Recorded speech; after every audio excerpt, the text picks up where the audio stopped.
Well, good evening. We'll go ahead and get rolling tonight. It's good to be with y'all. We are going to be jumping back into the book of Joshua. Just a few quick notes for the good of the order here. We are launching an online church directory. So the last church directory we did, and if you remember, those used to be the old school photo book kind of things. We did one in 2017. It's a bit out of date, just a bit, but I look so much younger and full of life then. And so we decided, rather than doing another one where you invite a company in and do all the pictures and all that stuff, we are just going to do an online directory and manage it ourselves. People can submit their own photos. We're also going to have some photo days where you can come in and take a photo. But the bigger deal is then it doesn't get out of date as soon as it's printed. So it'll be available in print. It'll also be available online. It'll also have an app that you can access it. So all those times that you're thinking, oh, I needed to get a hold of so-and-so. We was supposed to mow this week, and I don't know their number, and I don't know their phone, you'll be able to have access to it. And so I say that because if you go right by the office door, there's a big stack of papers that's like this. There's just an information form, and all it is your basic information, name, address, phone numbers, emails, and stuff. You'll give us as much or as little as you want. We're not going to sell your information. You don't need to be afraid, and if I really wanted it, I could find it anyway. So privacy is an illusion in 2024 anyways, but the more information you get us, the more helpful it is. Now, you can either email us a picture if you already have one, we can take it, or we're going to set up those dates. But the bigger thing that we have to do is get everyone's information in. So I'm letting you guys know tonight, so if you want to grab one and then bring it back on Sunday, this is going to be the next announcement for the next couple weeks. We were going to build out an online form, but frankly, paper and pencil is probably significantly easier. I would request, please don't write in cursive. Some of you write in cursive, and it is terribly difficult to read, especially when you get into email addresses, and A looks like an R, looks like a 3, looks like a 0. So if you could just print old school so we can actually read your information, that would be really helpful. Or if you're like me, and your handwriting's just terrible, and you do want to type it up, that'll work too. You can send us an email. So those are right by the office. This is going to be our thing, and then hopefully we'll have an up-to-date directory. And then once it's done, if you want a print copy, we'll print you off one. If you want to use the online one, great. But we'll keep that ongoing, and that'll be something we keep up to date, so that way we have access to calling our brothers and sisters, or you hear someone's in the hospital, or you want to send a card or something, you'll be able to get their address and all that good stuff right away. No, anyone. And so, there was a section that you can check whether you're a member or not. We're not even doing that because we figure if people want to be in the directory, we'll have you in the directory, and that way, the more the merrier. And that's actually one of the reasons why we're not doing the photo book too, because we had to come and do the photo, people would go, well, I don't know. I don't want to be in the directory. That seems real formal, if am I going to join here or not? And then it's like, you can delete your own information someday if you're like, well, they don't get it anymore. So the other thing is we are getting new pew Bibles. So we are ordering all new matching pew Bibles. Where a lot of what you see in front of you is just hymnals. We don't use hymnals anymore. We still sing hymns, but we put the lyrics on the screen. A hymnal limits you to a certain amount of songs. We sing, obviously, more than that. The reason we're doing that is we're going to have all matching Bibles in the pew. The idea behind it is we'll also have every book will be there, and how many times have you guys seen me going, hey, I need a Bible, and I keep pulling out hymnals. But then also on a Sunday morning, we'll start putting the page number on the screen. So if people want to get comfortable using a Bible, maybe they've never opened one before, but they can open it up, the page number will be on the screen, and they'll be able to kind of go through it. So those are on the way. Some of our more wisdom elders, they have more age and wisdom, they suggested, and that we agreed, that we're getting large print editions. And so for some of you that might feel blessed by that, those are coming in. So we have 300 NIV Bibles that'll be coming in. I say that because if you would like an older NIV Bible, the binding's kind of rough on some of them, but they're still real good shape. The words are still kind of small on those, but they're in the hallway there. Or if you want a hymnal, if you want 10 hymnals, if you want 30 hymnals, you are welcome to them. They're just in the hallway. Take them. Whatever you would like to do with them, please go ahead and take that. But we really felt, as the elders we were talking, it'll be a blessing to have matching Bibles in the pews. And then that way, my goal is that folks maybe who have never opened a Bible before on a Sunday morning might feel comfortable reaching in front of them and flipping to page 1232. And then all of a sudden, they're handling God's Word and they're kind of looking around. And I think that opens a door. Last Bible announcement, our study Bibles are back in stock. We ran out at the Welcome Center, so if you're in need of a study Bible, we have those always available at the Welcome Center, but we were out the past couple weeks. That's the last announcement. Let me pray, and then we'll get into God's Word. God, thank you for this evening. Thank you for the opportunity to come into your house. And Lord, I'm certainly grateful for the warmer weather today, the opportunity to take a walk and be outside. God, as we study your Word, we ask that you would open our hearts to understanding it and to applying it to our life. Help us, Lord, to not just be hearers, but doers. Lord, we certainly pray for the young men and women next door over in Ignite Youth Group. Just bless them this evening, and Pastor Brad and all that they do. We pray this in Jesus' name. Amen. So a brief little recap, because last week we had our Ash Wednesday service, so we haven't been in Joshua for 2 weeks, and so I just kind of want to jog your memories. Joshua is the leader who takes over for Moses. Moses is the leader who leads the Jewish people out of slavery and out of Egypt. But because of God's judgment against him, he's not able to go into the promised land. God lets him see it, but he's not able to lead the people fully into the promised land. Moses has passed away. Joshua is, in some ways, the new Moses. He's the next generation of leader that is going to lead God's people, the Israelites. And they cross the Jordan River. So they're in the east, kind of, and then they're crossing to go west, like they were heading towards the Mediterranean Sea, and they crossed the Jordan River. And now what we've seen so far is they have crossed the river. We saw how in, I think it was chapter 3 and 4, we see the Israelites cross the river, and there's another miracle just like the crossing of the Red Sea. And so the Red Sea dries up when they're coming out of Egypt. We now see the river dry up, the Jordan River dry up, just like that. And so there's parallels there. And then we saw last week the fall of Jericho. So now what we're going to see is Israel get into issues where they are going to start, you're going to see a glimmer tonight of Israel's issues all along. Of not faithfully following God. So often when we come across judgment from the Lord in the Scriptures, and sometimes it can feel quite harsh, and that's going to be one of these tonight. We're going to talk about that and how to unpack it and really consider what's happening. Every single time it will be, the Lord said do A. The Israelites did B. God was very angry they did B. Like, that will be the formula that you're going to start seeing. But for the first 6 chapters, we've really seen the Israelites, hey, this is a new generation. Their parents were unfaithful. They've reestablished circumcision. They've reestablished the covenant of circumcision. They reestablished the covenant of Passover and the feast days. And so we start to see these Israelites taking their faith seriously. And tonight we're going to see some of that start to come off the rails. So we'll be starting in chapter 7. It says, but the Israelites were unfaithful in regard to the devoted things.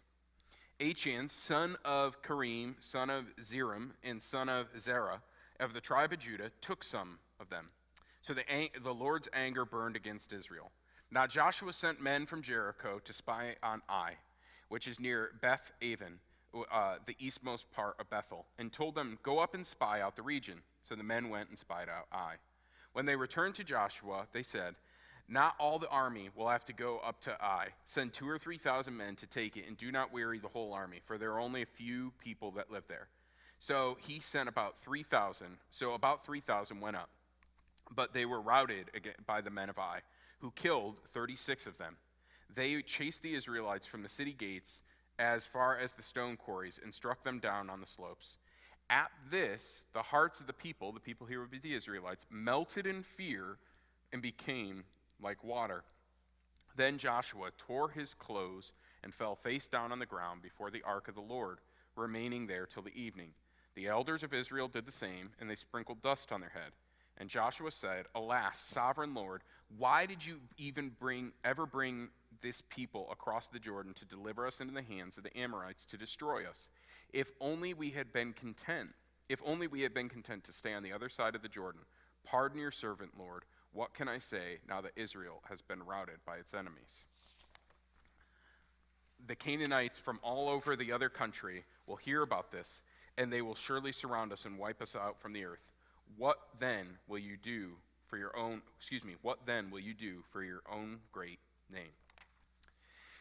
So for the first time, we see Israel lose a battle, but it comes off this situation where this guy named Achan steals from the battle. So you have to remember when we were back at Jericho, God told the army, do not take any of the plunder, do not take any of the loot, do not take any of the riches from the battle. Rather, devote it all to the Lord, melt everything down, and devote it as offering. Don't take anything amongst yourself.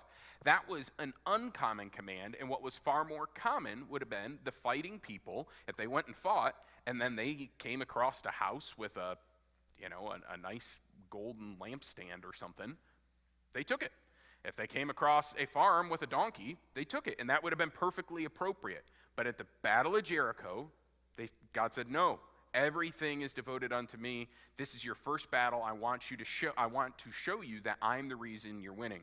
And yet, there's this guy named Achan who takes these devoted things. They were devoted unto the Lord, so that's why it says devoted things. They were supposed to be devoted to the Lord, and he takes them. He was unfaithful. Now Joshua goes and he sends some spies, and the spies come back and say, hey, you can go take this village or this town of Ai. Don't worry about it. Don't even get the whole army up. Just send a couple thousand men, and you'll be good to go. Don't waste the energy of the whole army. Don't march everyone up there. There's not a lot of people. Just send a couple thousand men. Surely they were feeling pretty boastful after their previous victory, but also they just did basic math. They looked and said, we had a superior army. Just don't waste the people. Joshua listens to his spies, and he sends them, but they're routed. The men of Ai win, and 36 of the Israelites are killed. Now, this might not seem like a huge number when you think 3,000, only 36 were killed. That's not terrible proportionment to your army. But this would have been the first casualties that they took in this respect of this newest campaign. And beyond that, they suddenly have fear. If you look at the end of verse 5. At this, the hearts of the people melted in fear and became like water, because they were sitting there and they're going, so is the Lord not with us? We just had this massive victory at Jericho, and now we're getting routed by a lesser army, and now our men are dead. There's 36 dead. What does this mean? So Joshua tears his clothes, and I want you to notice some of the words he says. This is a classic mourning position for Joshua. So here, when it says in verse 6, then Joshua tore his clothes and fell down to the ground before the ark. This is almost a ceremonial mourning, like a sackcloth and ashes kind of thing. So the same way they would mourn when someone passed away, and that's where it says the elders sprinkled dust on their head. That is ashes to show that they're in mourning. They're mourning for the loss of the battle they faced, for the people that died. But Joshua asked God, alas, sovereign Lord, why did you ever bring the people across the Jordan River to deliver us into the hands of the Amorites and destroy us? If only we had been content to stay on the other side of the Jordan. Pardon your servant, Lord. What can I say now that Israel has been routed by its enemies? There's a symmetry here that the author wants us to pick up that is not unlike when the Israelites start grumbling against Moses in the wilderness. And they say, if we had just been content in slavery, you've brought us out in the desert to die. At least in slavery, we had full pots of meat. That's what they say. We had meat pots, at least when we were with the Egyptians. But you've brought us out into the desert to die. There's meant to be this symmetry that immediately when things start to go bad, they begin to question everything. They begin to question everything and say, hey, why did you bring us out here, Lord? Joshua goes, Lord, why did you bring us out here? Just to be destroyed by the Amalekites? Why couldn't we have just been content? Why couldn't we have just done that? And it got me thinking, how often do we assume the worst the second one thing goes wrong too? We could be riding high. We could have answered prayer request after answered prayer request after answered prayer request. And then the second something goes wrong, it's like, why, Lord? Why me? Why do you do this to me? Why is this happening? And we can start to really panic in those kinds of things. Not much has changed. But Joshua has a legitimate fear here too, in that what he says in verse 9, if the Canaanites, which is all of the tribes, so Canaanites is like big country, think America, and if the Americans hear about this, but you might get attacked by the Michiganders or the Ohioans or the Kentuckys, so think about it like that. Canaanites, like all the people in the land, and if they hear about that, they are going to attack us. So that sets the stage. Now verse 10. Then the Lord said to Joshua, "Stand up. What are you doing down on your face? Israel has sinned. They have violated my covenant, which I commanded them to keep. They have taken some of the devoted things. They have stolen. They have lied. They have put them with their own possessions. That is why the Israelites cannot stand against their enemies. They turn their backs and run because they have been made liable to destruction. I will not be with you anymore unless you destroy whatever among you is devoted to destruction. Go and consecrate the people. Tell them, consecrate yourselves in preparation for tomorrow, for what the Lord is going to say, the God of Israel says, there are devoted things among you, Israel, and you cannot stand against your enemies until you remove them. In the morning, present yourself to the tribes, tribe by tribe. The tribe the Lord chooses shall come forward, clan by clan. And the clan the Lord chooses shall come forward, family by family. And the family the Lord chooses shall come forward, man by man. And whoever is caught with the devoted things shall be destroyed by fire, along with the things that belong to him. He has violated the covenant of the Lord and has done an outrageous thing in Israel." So the Lord speaks to Joshua in this morning. He's crying out, you've forsaken us, you've forgotten us, you have turned your back. And there's this kind of like pushing, like, why have you done this, Lord? And then there's an interesting thing in the writing here that you don't often see this refrain if you look at verses 10 through 12. It says, God's rebuke is, Israel has sinned. So not I have done anything, Israel has sinned. Then he keeps saying they. So they have violated my commandments. They have taken some of the devoted things. They have stolen. They have lied. They have put on their own possession. That is why the Israelites cannot stand. They turn their backs and run because they have been made liable for their destruction. There is a rebuke in the Lord there, and it's subtle in its language, but it's meant for us to see that they, versus where Joshua's crying out and going, Lord, what have you done? You have turned your back, and God's rebuke is, I have done nothing. They have done these things. They have done this wickedness against me. They have broken my commands. And so I will not be with you anymore unless you destroy whatever is among you that is devoted to destruction. There's this interesting dynamic here that God didn't turn from Israel, Israel turned from God. And that is what we will continue to see over and over and over again. And again, this is going to get pretty intense here, but it starts not with God being angry and just, oh, is it angry? There is a clear violation of a clear command. So he says, I want you to call everyone in Israel out, bring them out tribe by tribe, and then break the tribe I choose, bring them out clan by clan, and then the clan I choose, bring them out family by family, and then the family I choose, bring them out man by man. So you see the ordering of operations there. So jump into verse 16. Early the next morning, Joshua had Israel come forward by tribes, and Judah was chosen. The clans of Judah came forward, and the Zephyrites were chosen. He had the clan of the Zephyrites come forward, and the families forward by families, and Zimri was chosen. Joshua had the families come forward man by man, and Achan, son of Kareem, son of Zimri, son of Zerah, and the tribe of Judah was chosen. Then Joshua said to Achan, my son, give glory to the Lord, the God of Israel, and honor him. Tell me what you have done, and do not hide it from me. And Achan replied, it is the truth. I have sinned against the Lord, the God of Israel. This is what I have done. When I saw in the plunder a beautiful robe from Babylonia, 200 shekels of silver, and a bar of gold weighing 50 shekels, I coveted them, and I took them. They are hidden in the ground inside my tent with silver underneath. So Joshua sent his messengers, and they ran to the tent, and there it was, hidden in his tent with silver underneath. They took the things from the tent and brought them to Joshua and all the Israelites and spread them out before the Lord. Then Joshua said to all the Israelites, Then Joshua, together with all the Israelites, took Achan, son of Zerah, the silver, the robe, and the gold bar, his daughters, his sons, his cattle, donkeys, sheep, his tents, and all he had, to the valley of Achor. And Joshua said, Why have you brought this trouble on us? The Lord will bring trouble on you today. Then all Israel stoned him. And after they had stoned the rest, they burned them. And Achan they heaped in a large pile of rocks, which remains to this day. The Lord turned from his fierce anger. Therefore, the place that had been called the Valley of Achor ever since. So this is one of those where, again, you can read this and you can think, man, that's a steep penalty. That is really, really rough here. So what is going on here? And I think we can admit that is a steep penalty. It doesn't seem steep at all to the Israelites. Remember, they've just buried 36 of their warriors for that. So this is a direct correlation to them. This person's action had a direct effect on the community. And so he comes forward and is called out by Joshua. But I want you to flip back and look at verses 20 and 21 real quick.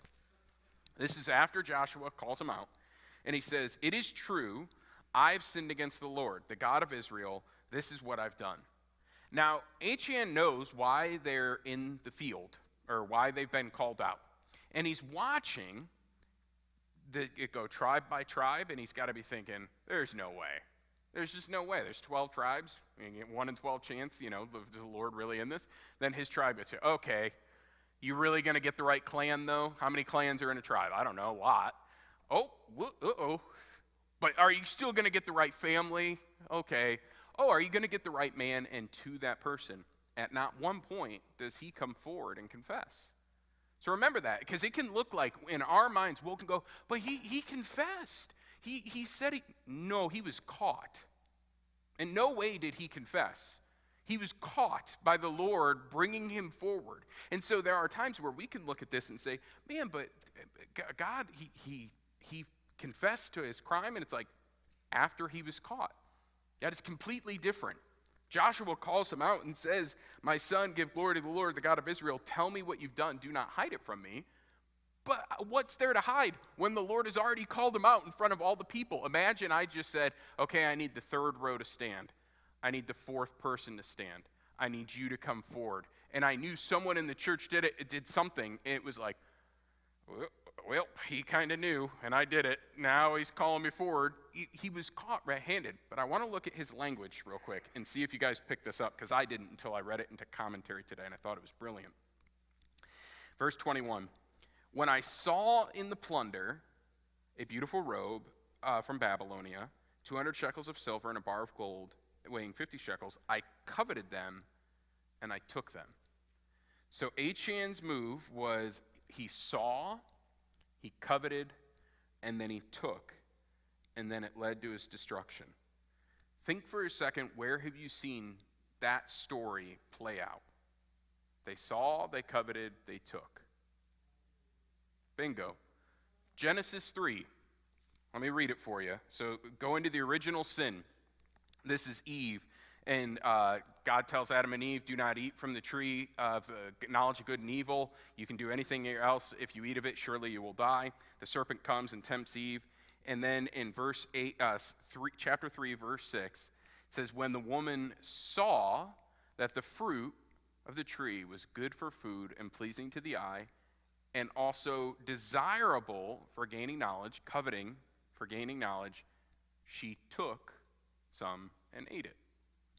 And the author pointed out, and I thought it was a brilliant point, that this is what we've seen in people disobeying the Lord from the beginning. They see, they covet, and then they take. They see something that they know was not supposed to belong to them. They covet, and the only way you can covet something is wanting something that's not supposed to belong to you. So you can't covet your own possession. And the 10th commandment is you shall not covet. Breaks it down, you shall not cover your neighbor's wife, you shall not cover your neighbor's donkey. The idea is don't keep your eyes on your own paper, essentially. Don't take what does not belong to you. It's not even stealing, it's don't long for that thing. And so Eve, that tree doesn't belong to you. Sees, covets, takes. Achan, this treasure, this plunder, this loot, It doesn't belong to you. I saw, I coveted, I took. And you see the original sin from the garden introduced again right there. And again, this author, and I agree, makes the point, how often is that the pathway to all of our own sin? We see, we covet, we take. We see something that doesn't belong to us, we desire something that we ought not have, or we see something that we know we shouldn't have or that we shouldn't desire. We desire it, we covet it, we want it as ours, even though we know we ought not, whether God's commanded, whether we know it's a bad decision, and then eventually we take. We see, we covet, we take. And this is what continues to happen. And so the Lord's anger burning against Achan, it's been burning against seeing, coveting, taking since Genesis chapter 3. And this is not new. And so they bring him out and they stone him, and they stone his whole family. Now, the idea of why his sons and daughters, and this, at least this commentator offered it, you don't have to accept it because the text doesn't say it, but it made sense, that this wasn't a little pup tent that Achan was in. He had cattle, donkey, and sheep. So he was likely the leader of a pretty good-sized family with sons and daughters.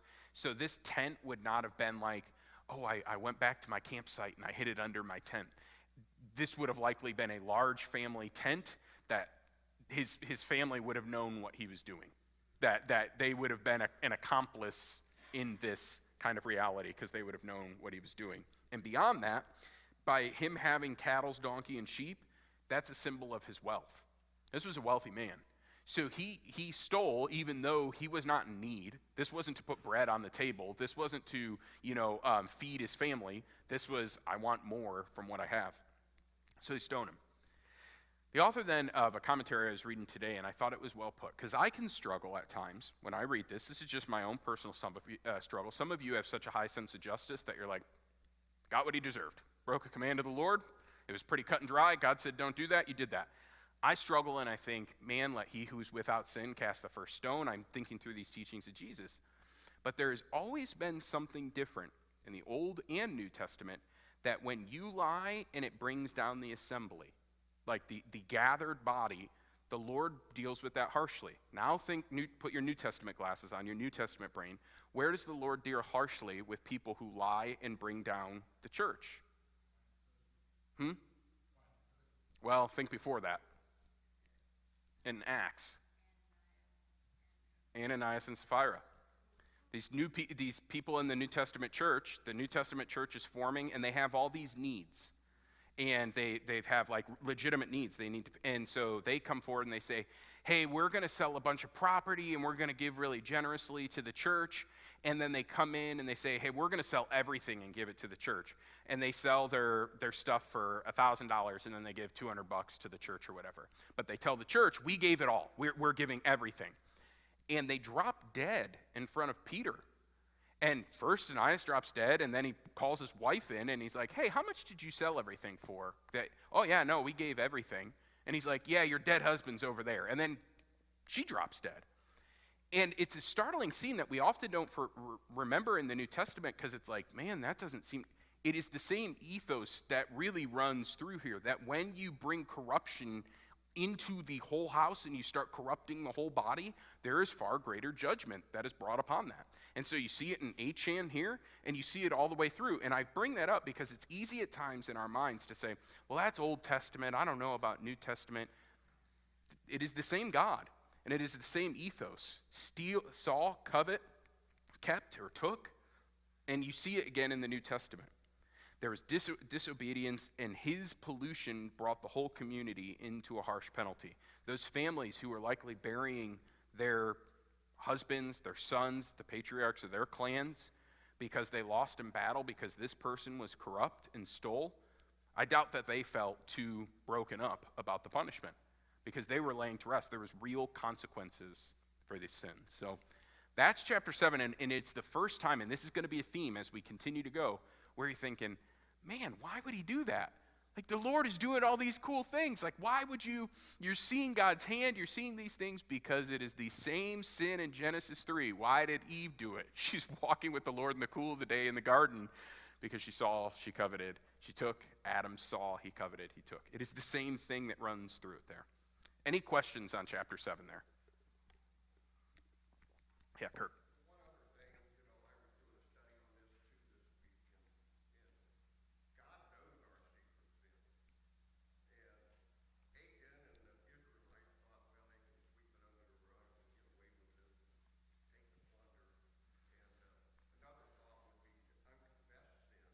Mm-hmm. Mm-hmm. Yep.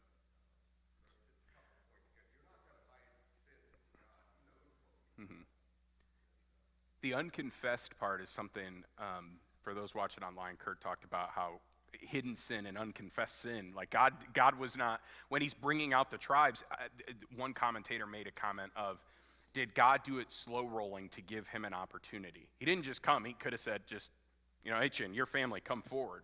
But there was an opportunity to step forward in that, and it's pure speculation. Would the Lord relented in his anger? You see that all throughout the scriptures, that when David falls flat on his face at different points and says, forgive me these kinds of things, the Lord relents. And so you don't know, but it is also one of those where, when people look at this, they'll be like, man, but he confessed it. It's like, no, that's the American version of confession. Hey, we've got you on tape. Okay, I did it, but I should get points because I'm telling you. No, you didn't tell us. Like, we caught you red-handed, and that's what we all wanted to do with our parents. Yeah, Linda.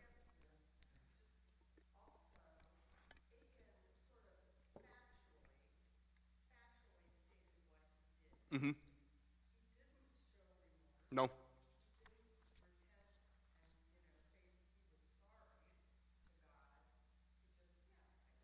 Yeah, it's true. I've sinned against the Lord. I took the stuff. I wanted it. And he didn't fall on the sword for his family or do anything like that, too. Again, if you knew you were going down, most people, the honorable thing would do is step up and be like, well, hey, I know what I did was wrong. I'm going to bring it forward. And this is where the commentator, again, it doesn't say that, but I think it's reasonable, said, had his sons and daughters have come forward and said, Dad took plunder. You're going against your father, which would have been a big no-no, but you're doing it in allegiance to the Lord, which is the ultimate choice there.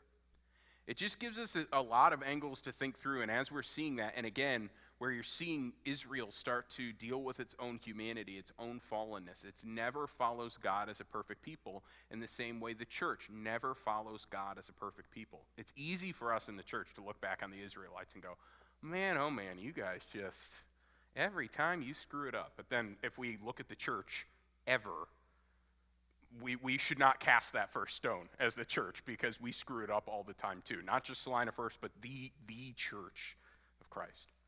All right, let's jump to chapter 8. It said, then the Lord said to Joshua, do not be afraid and do not be discouraged. Take the whole army with you and go and attack Ai. For I have delivered into your hands the king of Ai, his people, and the city and the land. You shall do to Ai and its king as you did to Jericho and its king, except that you may carry off their plunder, their treasure, and their livestock for yourself, set an ambush behind the city. So Joshua and the whole army moved out to attack Ai. He chose 30,000 of his best fighting men and sent them out by night with these orders. Listen carefully. You are to set an ambush behind the city. Don't go very far from it. All of you must be on alert. I and all of those with me will advance on the city. And when the men come out against us, as they did before, we will flee from them. They will pursue us until we've lured them away from the city. For they will say, they are running away from us as they did before. So when we flee from them, you are to rise up from the ambush and take the city. The Lord your God will give it to you into your hand. When the city is taken, set it on fire and do what the Lord has commanded. See to it you have my orders. So then Joshua sent them off, and they went to the place of ambush and lay in wait between Bethel and Ai, to the west of Ai. But Joshua spent the night with the people. Early the next morning, Joshua mustered his army, and he and the leaders of Israel marched out before Ai. The entire force that was with him marched up and approached the city and arrived in front of it. They set up camp north of Ai with the valley between them. Joshua had taken about 5,000 men and set up between the ambush between Bethel and Ai, to the west of the city. So the soldiers took their positions with the main camp to the north of the city and the ambush to the west. That night Joshua went into the valley. When the king of Ai saw this, he and all the men of the city hurried out early in the morning to meet Israel in battle at a certain place overlooking the city, overlooking the Arabah. But he did not know that the ambush had been set against him behind the city. Joshua and all the Israelites let themselves be driven back before them, and they fled towards the wilderness. All the men of Ai were called to pursue them, and they pursued Joshua and lured them away to the city. Not a man remained in Ai or Bethel who did not go after Israel. They left the city open and went in pursuit of Israel. Then the Lord said to Joshua, "Hold out towards Ai the javelin that is in your hand, for into your hand I will deliver the city." So Joshua held out towards the city the javelin that was in his hand. As soon as he did this, the men of the ambush rose quickly from their position and rushed towards it. They entered the city and captured it and quickly set it on fire. The men of Ai looked back and saw the smoke rising from their city into the sky, but they had no chance to escape in any direction. The Israelites who had been fleeing towards the wilderness turned back against their pursuers. For when Joshua and all of Israel saw that the ambush had taken the city and all the smoke was going up, they turned around and attacked the men of Ai. Those in the ambush who came out of the city against them also came out in the city against them, so that they were caught in the middle with the Israelites on both sides. Israel cut them down, leaving them neither survivor nor fugitive. But they took with them the king of Ai alive and brought him to Joshua. When Israel had finished killing all the men of Ai in the fields and in the wilderness, they had chased them down, and every one of them had been put to the sword. All the Israelites returned to Ai and killed those who were in it, 12,000 men and women, all that day.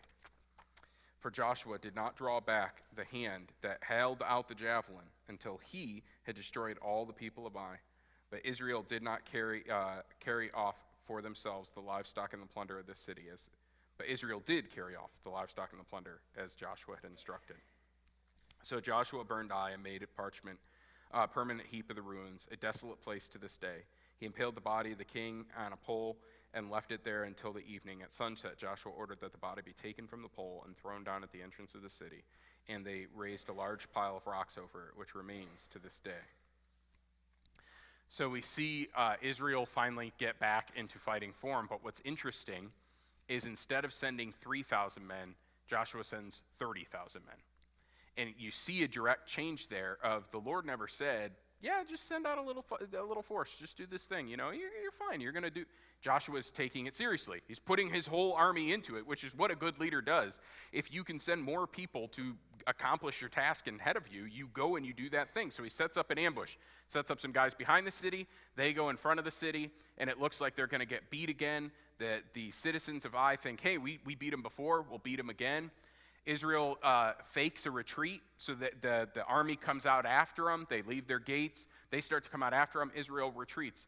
The king says, hey, we've got them on the run. So rather than going back into the city and fortifying it and saying, hey, that's fine, let them go, there's a bit of pride in the pursuit. We're going to put them down. We're going to destroy them. And then as soon as they do, the ambush comes, destroys the city, and then they sandwich the rest of the army. And so they destroy everyone there. They carry off the people there, and they win that victory. There's a very clear line here in verse 18. Hold out towards Ai the javelin that is in your hand, for into your hand I will deliver the city. This is not meant to be a magical, he's got a wand that is showing. This is not unlike when Moses was holding his hands up that the Israelites went into battle, and it is a direct correlation to the Lord is with you. And so, you are winning this battle because I am delivering it into your hands here. So for the Israelites, this is important that they are prospering because of God. And again, this is the Lord showing his people, when you stay faithful, I will bless you. When you are unfaithful, I will bring curse and discipline against you. So they win the battle. Now we see kind of what happens next. Then Joshua built on Mount Ebal an altar to the Lord, the God of Israel, as Moses, the servant of the Lord, had commanded the Israelites. He built it according to what is written in the book of the law of Moses, an altar of uncut stones, which no iron tool had been used on. On it they offered the Lord burnt offerings and sacrificed fellowship offerings. There, in the presence of all the Israelites, Joshua wrote on the stones a copy of the law of Moses. All the Israelites, with their elders, officials, judges, were standing on both sides of the Ark of the Covenant of the Lord, facing the Levitical priests who carried it. Both foreigners living among them and native-born were there. Half of all the people stood in front of Mount Gerizim, and half of all the people in front of Mount Ebal, as Moses, the servant of the Lord, had formerly commanded when he gave instructions to bless the people of Israel. After Joshua read the words of the law, the blessing and the curses, just as it has been written in the book of the law. There was not a word of all of that Moses had commanded Joshua to do, not read to the whole assembly, including the women and children and the foreigners living amongst them. So this is an important part for Israel too. It's almost like Joshua's like, okay, we're going to have a refresher course here. We won the battle. Bring everyone together. We're going to have a worship service, and then we're going to read the law. And we're going to read the blessings and the curses. And it's not just to the men. It's not just to the women. It's to the men, women, and children. It's not just to the Israelites. It's to the foreigners living amongst them that would have worshiped God even as a foreigner. They weren't native-born Jews, but they were worshiping. You can think Rahab that we learned about 2 weeks ago. She would have fallen into this camp. Again, you can sometimes think, well, Israel, there was no people living amongst them, but people that were worshiping God with them were living amongst them. They just weren't native-born Jews. Rahab is a perfect example. So Joshua's, in some ways, bringing them all back up to speed. And if they weren't up to speed, now they are. And you're going to see that as a reality, and I think it's really important in 34. All the words of the law, the blessings and the curses, just as it was written. There was not a word of Moses that Moses had commanded that Joshua did not read to the whole assembly. This is meant to be a giant signal to us that people are not acting in ignorance. We tend to want to excuse people's sin out of ignorance. Well, they didn't know. How could they have known? Man, God got really, really mad there. He really punished the Israelites. He really got upset. But was it really that big of a deal? And this is the reality that these men and women and children are hearing. Do this, don't do that. Go here, don't go there. If you go here and do what I said, you will be blessed. If you go there and do what I didn't say, or do what I did not tell you to do, you will be cursed. There is a clear reading and expectation for the Israelites there. And so they have this kind of, it's not a come to Jesus moment, but it's a come to Jesus moment. Like this, hey, we've got to get on the same page because of what just happened in chapter 7. I don't ever read chapters in the Bible, like chapter 7, where there's the killing of Achan and his family and the basically capital punishment for his sins, and think, oh, that was a good day for Israel. Joshua walked away and thought, boy, that's the way we want to do it. That was good work that we did there that day. There's a lament in that. And so you see, as soon as the next battle goes well, there's a calling together of the people. And it's like, we have to get this right. God has been explicitly clear. We don't want to do what we just did. You are allowed to take the plunder now. So take your goat, take your silver tray if you want to, but listen to what the Lord has said. Any questions there on chapter 8? Okay. Let's jump to chapter 9. We should have plenty of time to finish it.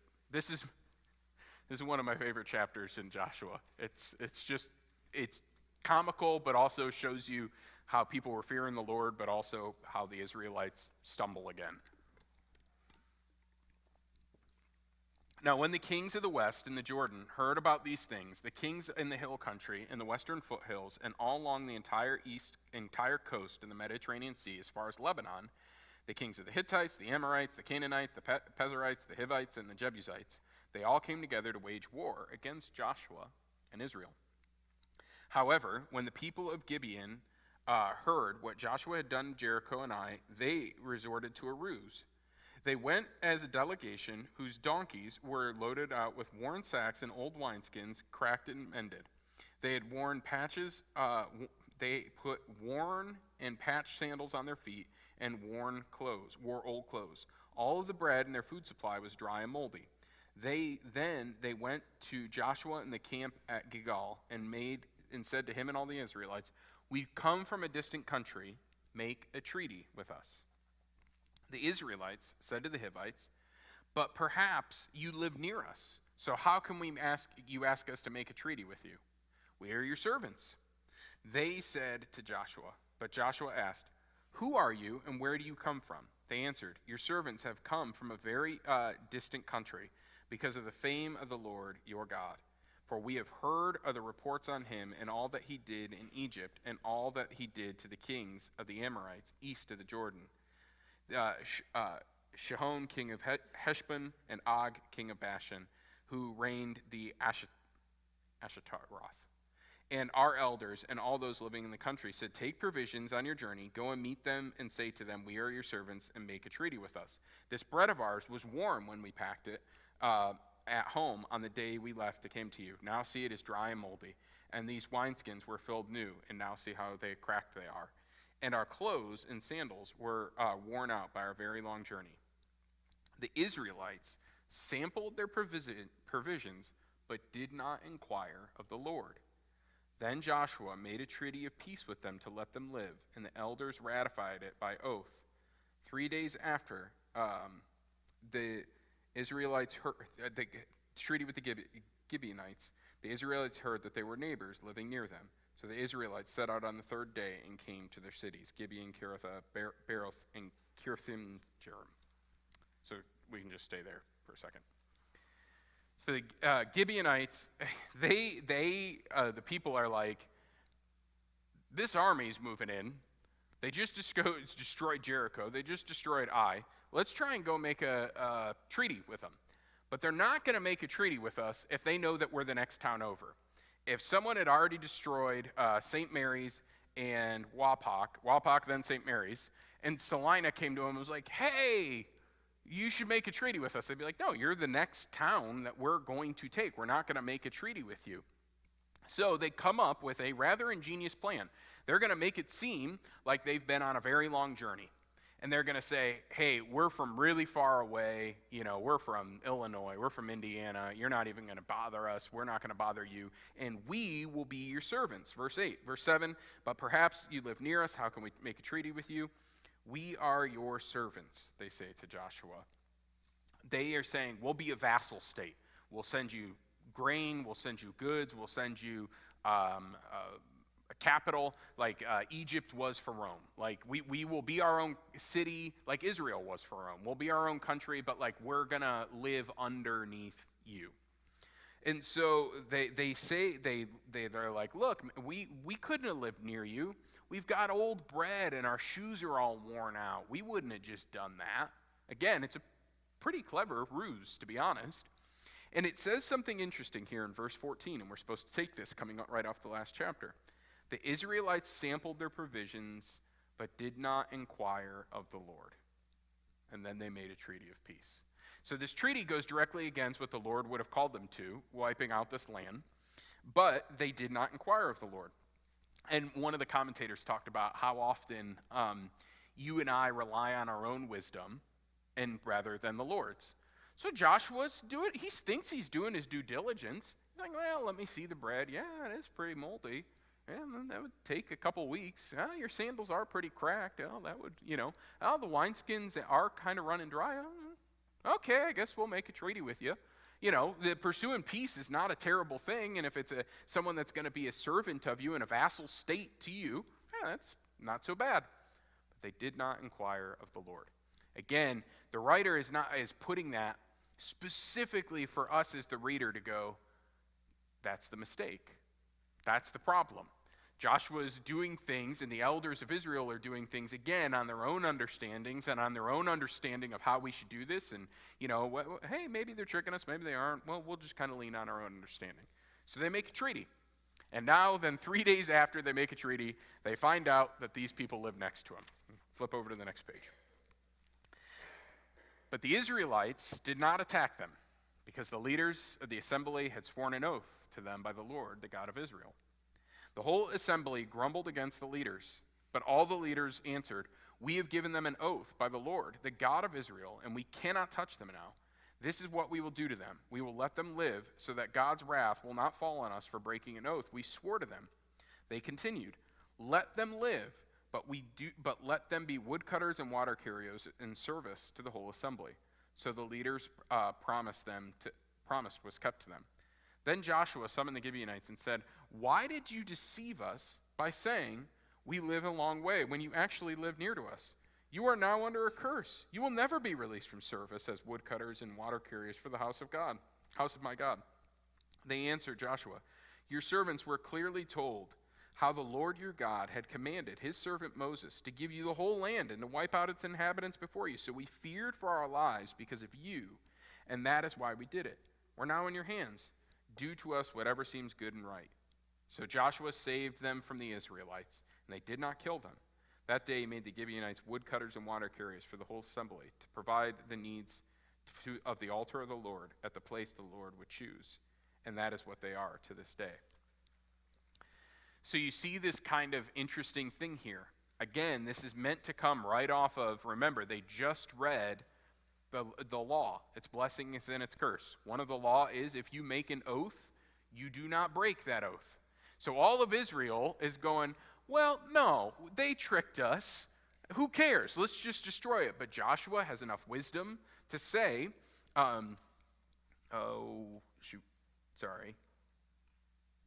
Verse 20, we will let them live so that God's wrath will not fall on us for breaking an oath we swore to them. Again, he's just read the law. This would have been clear. Do not give an oath to someone and break it, or you will be cursed for doing so. You will be judged, disciplined for doing so. So Joshua is like, no, we just read this. We are not going to immediately turn around and break an oath that we gave to them. But verse 22 is interesting, and it shows us a little bit about Joshua. He asks them, he says, he brings them in, why did you deceive us by saying, we live a long way from you, while you actually live near to us? And that, in some ways, should almost kind of be funny if you and I asked it, because the immediate answer is like, bro, you were going to kill him. Like, that's, like, why? Why did you do this?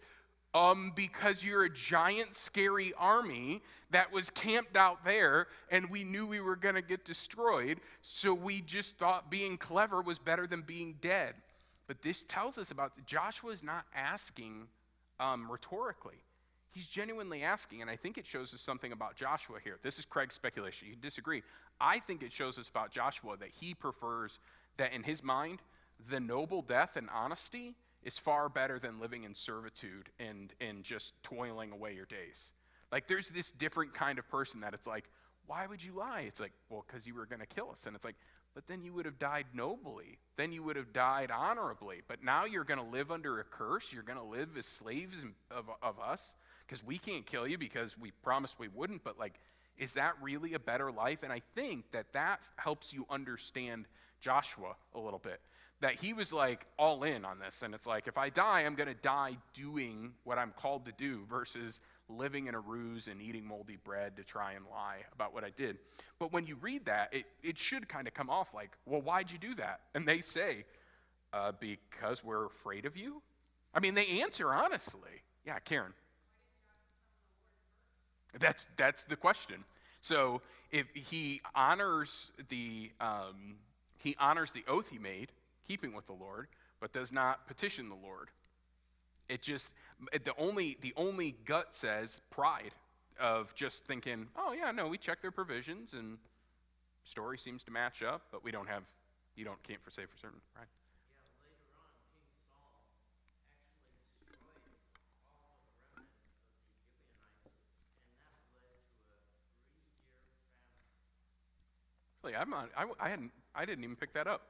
So Brian said that Saul destroyed the Gibeonites, and this would be many generations later, and it leads to a 3-year famine. So bringing curse on them after they promised not to. Yeah. Brian.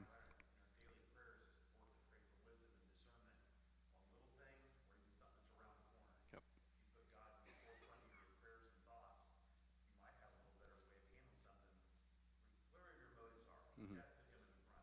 Well, and I think maybe you guys don't as much. I certainly can fall into the Joshua trap. When I feel like I've got my wits about me, I'm far less likely to consult with the Lord, so to speak. When I feel gifted in something, when I feel like, oh, I've kind of got a handle on this, I don't need to bother God with that. You know, he's dealing with hunger and like people getting surgeries and salvation of souls. Craig's on the case, Lord. You take this one off. Don't worry about it. I got it. And that is, I think, those times where we can fall into those traps, Karen, where pride comes up and you think, well, I'm using wisdom, I'm using my mind, I'm using what I think is right, rather than saying, Lord, this is what I'm seeing. And also, this is a Craig thing, they rushed into it. How often do we rush into those things where it's like, okay, yeah, no, everything seems to check out here. Let's just go ahead and we'll make the treaty and that kind of thing, versus saying, no, I'm going to take some time. I'm going to pray. I'm going to consider my options. We live in a very instantaneous society, and how often do we make decisions or say something? You all know how many times my mouth has gotten me in trouble because I just fire from the hip and think, oh, yeah, I'll just say, and then you think, boy, if I would have considered that before God, if I would have prayed, if I would have thought, I would not have said those things. I would not have done those things. And so I think you mix those two things, a quick like, yeah, let's make a treaty, let's knock this out, and then you mix, oh, I'm in my wisdom, because it says they did check their provisions. So they're relying on their own wisdom of like, well, yeah, looks. Mm-hmm. Yeah, you would hope. But it was interesting because they don't incur from the Lord, but then they hold to their oath. And so again, you're seeing this balance here, but you're also seeing the leadership hold the people of Israel back. You see, if you notice, it says the whole assembly grumbled against its leaders. So they're saying, just kill them. They lied to us. And the leaders are holding, and this is what good leadership does. It holds its people back and saying, no, we've made this commitment before the Lord. We don't want to bring God's judgment upon us as oath breakers. They might have lied to us, but we still gave them our word, and there's something in that.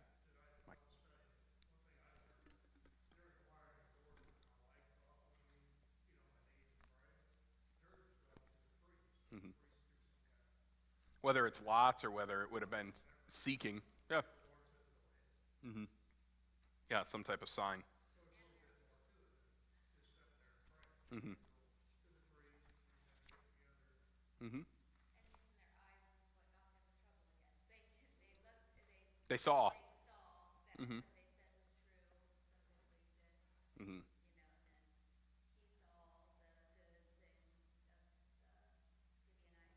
Mm-hmm. Well, I want to close with this. I'm a week in with my Lent stuff, and I wanted to give you a little update because I want to hear how you guys are doing and come talk to me afterwards. And but one of the things I noticed, because I was thinking about it today in the seeing, one of the things I gave up for Lent was buying anything for myself. And I found myself, it was a lazy Saturday. We rarely get those. I think it's our only one on the schedule till after Easter. So, like, there's part of you that's like, we got to cherish this. There's nothing, but then there's also part of me that's like, I'm bored. Like, let's do something. And I told Becca, I'm like, why don't we just go to, like, Walmart or something? And she's like, for what? I'm like, I don't know. We'll just look around. She's like, you can't buy anything. I was like, oh, man. And there was nothing to do. There would have been nothing. I guarantee we would have come home with something at some point that we didn't need or that we didn't. And I had no needs. I had literally, the Lord had provided all we could ever want. We could have just sat in our beautiful home and enjoyed a restful afternoon. But I'm sitting there like, let's just go somewhere and get something. And it just was, it was a very quick reminder to me, and it's only been a few days, of how fast we can fall into I'm just going to buy something. And we wouldn't even have thought about it. So who knows how much money we saved that day? Who knows what we would have seen at Walmart? And sometimes it's a $10 purchase, and sometimes it's a $100 purchase, and it feels like anymore you go in there, you can't walk out for under $100. But it was a reminder to me, again, the Lord showing me in that of like, you were so mindless in that, and you were just going to go and do, and you saw, covet, take, like these kinds of things. And then yesterday I fasted, and that was a really good day, and it was really cool to talk to my kids about fasting as they were eating dinner, and they were inquiring about what that looked like, and talking with my kids about how it wasn't punishment,